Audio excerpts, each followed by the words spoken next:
अगले कॉलर से बात करते हैं। नमस्कार। हेलो। हेलो, बोलिए।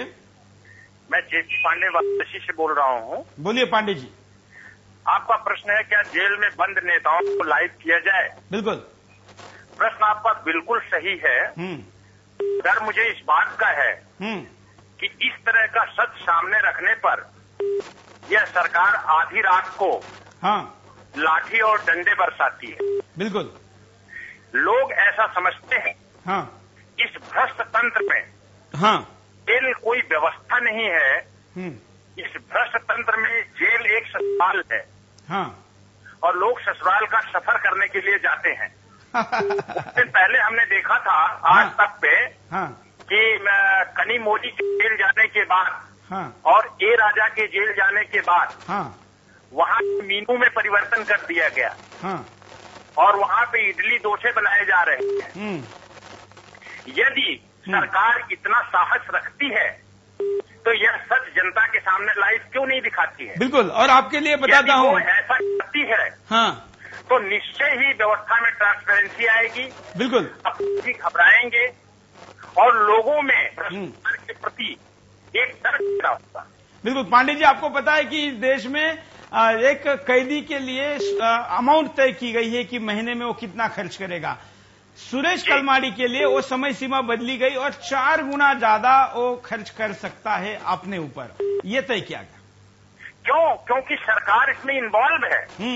क्योंकि ऊंचे तंत्र पे ऊंचे पदों पे बैठे हुए लोग इसमें शामिल हैं। उनको मालूम है कि आज ये जा रहे हैं, कल मेरा नंबर है। मैं तो उनको सहयोग देना चाहूंगा। मैं उनसे ये कहना चाहूंगा कि तिहाड़ जेल में एक 3 स्टार सुविधा बनवाई जाए, क्योंकि कल आपको भी वहां जाना है, कल आपको भी ये जो भुगतना पड़ सकता है। तो वहां क्यों न 5 स्टार जैसी सुविधाएं लागू कर दी जाए। बिल्कुल। तो एक सुरक्षित पनाहगाह जिसको कहा जाए, ऐसा तिहाड़ और देश के जेलों को बना गया है। और अगर जेल में कोई सख्त अधिकारी आता है, वहां पर कोई स्ट्रिक्ट अधिकारी आता है, तो फिर नेता छाती में दुखने का नाटक करता है, सीने में दुखने का नाटक करता है और 5 स्टार 7 स्टार बल्कि कहना चाहिए, ऐसे 7 तारांकित हॉस्पिटल में एडमिट हो जाता है। इस नाटक का एकमात्र उपाय है इनको सीधे 24 घंटे इंटरनेट पर लाइव किया जाए और इनकी हर हरकत पर कैमरा रखा जाए। एक और कॉलर। नमस्कार। नमस्कार साहब। सुरेश जी नमस्कार। बोलिए। सुरेश जी, आपने जो विषय उठाया है आज का, इसके लिए आपको बहुत बहुत धन्यवाद। धन्यवाद आपको भी। आपने जो पिछले विषय उठाए थे उसमें भी ये विषय मैंने रखा था कि जितने भी ये नेता लोग हैं इनको 5 स्टार होटल की सुविधा जेल के अंदर मिलती है। इन पर बिना कोई दिक्कत नहीं है, कोई सुविधा नहीं है। जब दूसरे नेता देखते हैं जेल के अंदर उड़ा रहे हैं तो उन्हें जेल में जाने में कोई हिचकिचाहट नहीं होती। सुरेश जी, मेरा तो ये कहना है कि क्या संविधान के अंदर ऐसा कोई प्रारूप है कि जेब काटने वाले को कड़ी सजा मिलेगी जेल के अंदर, और जो इतने बड़े घोटाले करेंगे उनको 5 स्टार की सुविधा मिलेगी। एसी लगा होगा, टीवी लगा होगा, सब सुविधाएं मिलेंगी। ये विडंबना है। मेरा ये कहना है बिल्कुल कि सुधार क्यों नहीं हो रहा और इसका सुधार कैसे होना चाहिए। 2 विषय हैं इसके।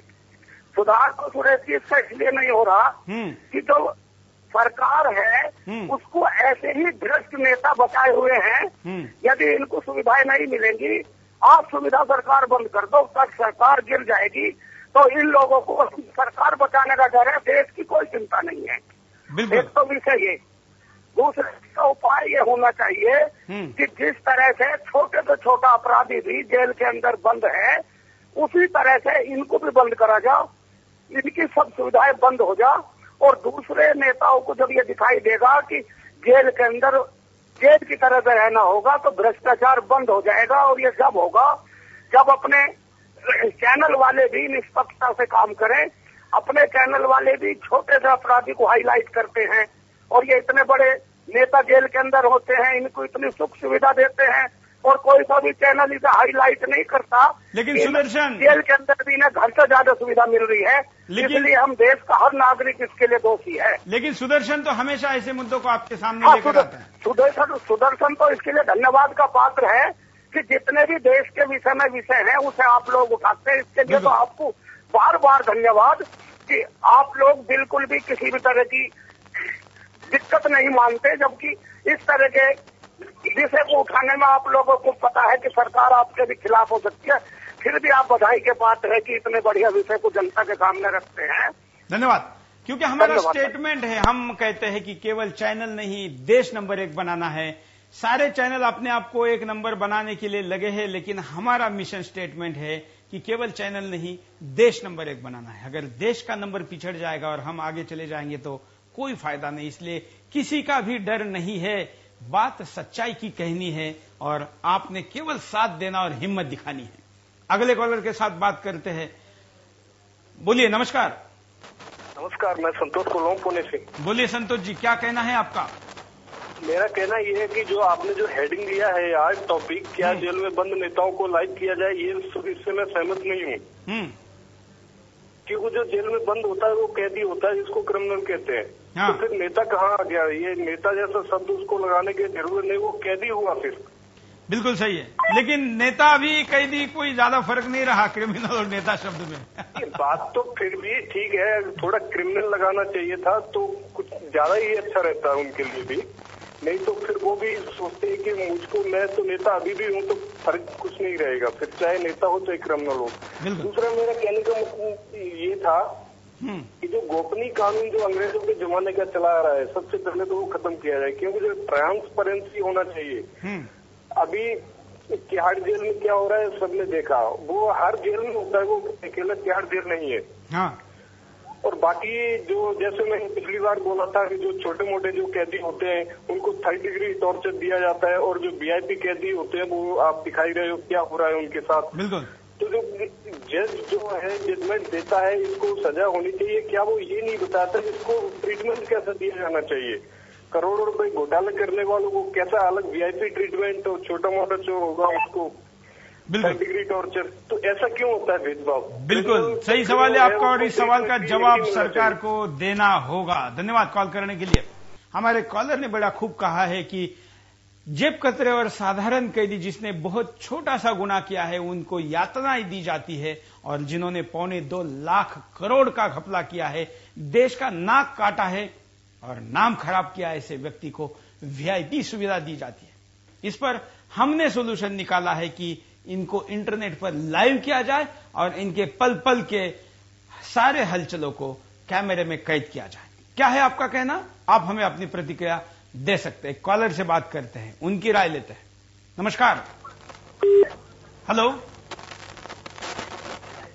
हेलो, शायद संपर्क नहीं हो पा रहा है। हम आपको अगले कॉलर के पास लिए चलते हैं, देखते हैं उनकी इस विषय में क्या राय है। आप भी कॉल कर सकते हैं, स्क्रीन पर चल रहे नंबरों पर अपनी प्रतिक्रिया दे सकते हैं। आप अपनी प्रतिक्रिया दिए, क्योंकि ये एक राष्ट्रीय कर्तव्य है। अगर ऐसे मुद्दों के खिलाफ हम नहीं बोलेंगे तो ऐसे में हम कुछ नहीं कर सकते।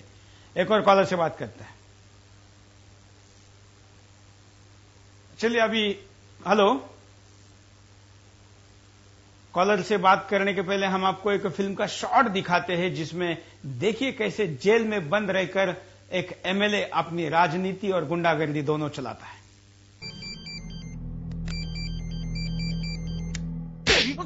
डीएसपी शुक्ला का नंबर कहाँ नहीं लगाता है तू? रिंग जा रहा है, फोन में नहीं उठा रहे हैं। फिर से ट्राई कर सारा। तबरेज भाई को मुंह दिखाने के लायक नहीं रहे हम। छोड़ेंगे नहीं उस कुत्ता को। विरोधियों के कारण विधायक तबरेज आलम के साथ अक्सर उनका तनाव बना रहता था। देखिए इस समय हमारे लिए कुछ भी कहना बहुत मुश्किल है, जान का खतरा है भाई साहब पर। इधर फिरौती को लेकर कोई फोन कुछ दिनों पहले गया सिंह के नाम की धमकी मिली थी। चुप! और हम लोग चुप! गया सिंह धमकी देगा। गया सिंह जी कहाँ गोता लगा दी थी शुक्ला जी? परेशान हो गए हम फोन लगा लगा के। तुमरे ही काम में लगे हुए थे गया सिंह। तुम्हारा शिकार हमरे कब्जे में आ चुका है। आ रहे हम, पकड़ के रखिएगा उसको।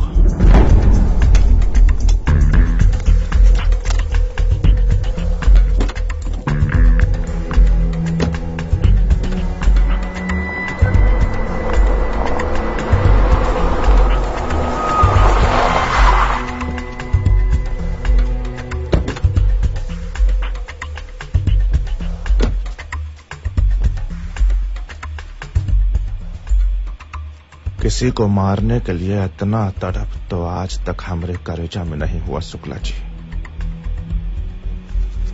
कौन है वो? ये पुलिस वाला है जिसको पैसे दिए जा रहे हैं, और वो पैसे जिसके हाथ में हो नेता है, कैद में बंद है। आपने देखा किस तरीके से अपने चेले चपाटों को साथ में लेकर टीवी के साथ और सोफों पर बैठकर जेल से अपनी अदालत को किया जाता है। अगली कॉलर से बात करते हैं। नमस्कार। हेलो। हाँ सर, बोलिए।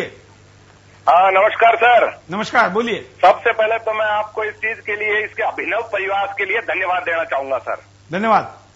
और फिर मैं ये कहना चाहूंगा सर, सरकार किसकी है और जेल प्रशासन किसका है सर? बिल्कुल। तो आपके यूपी में, मारवाड़ी में हमारे यहाँ एक कहावत है, जब सया भये कोतवाल तो फिर डर काहे का। तो सर इस तरह से प्रशासन भी उन्हीं का है। और सबसे बड़ा मुद्दा जो इसमें है वो यही आ जाता है कि जो देश में व्याप्त करप्शन है, उस करप्शन की देन जो है ये है। बिल्कुल। जिसके लिए कुछ व्यक्ति विशेष जो प्रयास कर रहे हैं वो इसी मुद्दे को लेकर प्रयास कर रहे हैं। अगर ये करप्शन देश में नहीं होता तो आज ये जेल में जो बैठे हैं उनको ऐशगा नहीं बन पाती है। बिल्कुल। और जो आपने ये प्रयास किया है कि इनका लाइव किया जाए, बिल्कुल इनको इंटरनेट पे डाला जाए ताकि हर आदमी इनको 24 घंटे बात कर सके। बिल्कुल। धन्यवाद सर, इतना ही कहना चाहूंगा मैं। धन्यवाद। बहुत अच्छी बात कही है। राजस्थान से राजकुमार जी अपनी बात को रख रहे थे। अगले कॉलर के पास चलते हैं, उनकी भी राय लेते हैं। नमस्कार। हेलो। हाँ बोलिए। हेलो। हाँ बोलिए। सर जी नमस्कार। नमस्कार सर, अभी आप बात कर रहे हैं कि अपना जिलों में लाइव टेलीकास्ट होना चाहिए। हाँ। कि जिससे इन तमाम नेताओं की, भ्रष्टाचारियों की हरकतें दुनिया देखे। बिल्कुल। तो सर इससे तो गलत संदेश जाएगा पब्लिक में। क्या जाएगा? क्योंकि इनको जो सुविधाएं दी जाती है जेलों में, इनको बिरयानी खिलाई जाती है, हाई फाई कॉल घर इनके लिए अरेंज की जाती है। अभी पिछले 3-4 दिन पहले मैं देख रहा था तिहाड़ जेल में 2 कॉल घर निकली गई। हाँ। जो पब्लिक इनकी जो इतनी इनको जो फैसिलिटी दी जाती है, इससे तो फिर लोगों को, हर आदमी घोटाला करेगा। जो ईमानदार मंत्री है वो भी सोचेगा कि मैं भी घोटाला करूं। देखिए दो परिणाम हो सकते हैं राजेश जी इसमें। अगर यहां पर सुविधाएं दी जा रही है और वो दिखेगी तो इनके ऊपर दबाव बढ़ेगा, और अगर कैमरे लगे इसलिए इनकी सुविधाएं बंद हो जाएगी तो नेचुरली हम जो चाहते हैं वो होगा। दोनों स्थिति में कैमरा लगाने का फायदा है।